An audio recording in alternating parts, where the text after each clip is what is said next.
Karibu sana Tanzania, karibu sana Bongo Dar es Salaam, karibu katika ardhi ambayo trends na latest update imekuwa ni sehemu ya maisha yetu kwa namna moja ama nyingine, unaweza ukasema hivyo kwa sababu kila kukicha kumekuwa na mambo kadha wa kadha ambayo yanalipuka yakizungumzwa kwa ukubwa, hasa kuhusu masakata ya wasanii, nyimbo wanazotoa, lakini bila kusahau ushindani wa nyenzo mbalimbali za kimaisha kwa namna moja ama nyingine, hasa kwa wanamuziki wakubwa ambao wanamiliki media hapa nchini Tanzania. Hapa namzungumzia Diamond Platnumz na Wasafi Media, bila kumsahau rais wa Clown Mfalme Ali Kiba akiwa na Clown Media. Diamond Platnumz amerudi rasmi hivi sasa, na hapo jana alifanya exclusive interview na Lil Omi Tambwe, muite hivyo, na rasmi leo hii vipindi vimeanza upya, ikiwa ni tarehe 1 Aprili 2026.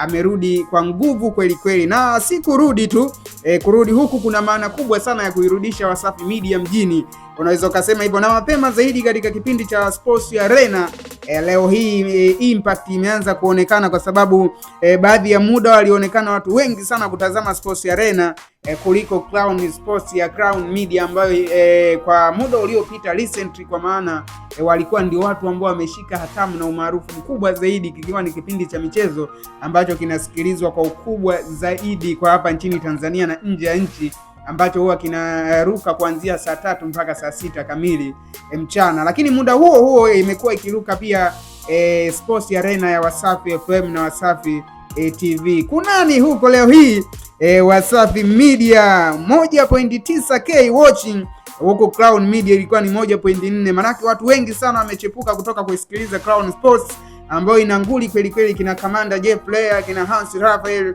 bila kuwasahau kina Ashrafu Pom Kai, Juma Ayo, Evans Vodius, bila kumsahau Jemedari Saidi na Rich Kiza, Mr Bode Fans. Lakini huku Wasafi mwanzoni ilikuwa na nguli pia, lakini baada ya anguko kidogo akaonekana kusimama, na Wasafi kusimama bila kurani shughuli zake za kimedia, unaweza ukasema hivyo. Walikuwa ni kina Ahmed Abdalla, kina George Mbangile, Nasri Alfan, lakini wote hao mmoja baada ya mwingine wameonekana kuanza kurudishwa. Ukiachilia hao ambao tumewataja, ameongezwa mtu wa nguvu kweli kweli, mzee wa kicheko yule ambaye mnamjua, amepata umaarufu mkubwa zaidi akitokea Mbeya, si mwingine ni Brown Chapakazi. Huyu mzee tunamzungumza sasa hivi akiwa pale ndani ya mjengo wa Wasafi Africa is watching, yupo pale, na Diamond amesema atajiri watu wawili wa nguvu kweli kweli kabla ya kufika Julai. Wachache wengine kama kina Zembwela na wengine wengi wameanza kuonekana wanarejea nyumbani, home sweet home. Wameanza nayo Good Morning Sports Arena hiyo hapo, na watu wameipokea. Je, vipi kuhusu vipindi vingine na nguli wengine ambao mmekuwa mkiwatamani? Je, kuna wengine ambao watarudishwa kama kina Hans Raphael kwa sababu anataka afanye mapinduzi makubwa? Na swali kubwa ambalo limekuwa likiulizwa ni ujio wa Clown ndo ambao umepelekea anguko la Wasafi Media, au kuna namna vipindi vilikuwa vimesheki na kukuwa na ubora katika swala la production na namna maudhui yanapofika kwa walengwa, kwa maana ya watu ambao wanasikiliza kwa namna moja ama nyingine. Diamond Platnumz kupitia research za watu wa nguvu wa maana ambao wamelipa pesa, ameamua kumwaga hela sasa na kuirudisha Wasafi Media mjini, na wengine wakilamendi kwamba huenda pengine mambo ya kihisa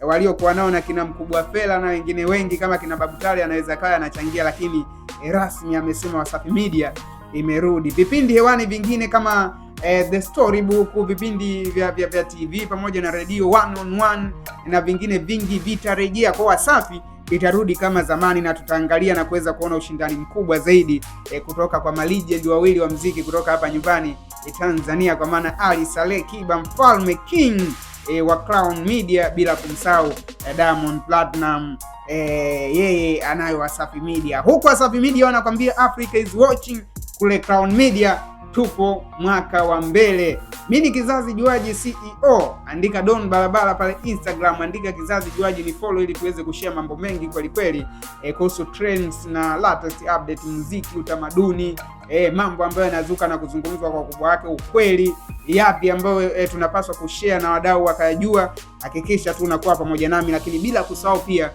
kusubscribe Barabara TV na kutana na notification bell ili uweze kuwa mwanafamilia wa The Purple Estate na kupokea notification punde tu video zetu tunapokuwa tunazitoa. Here we go.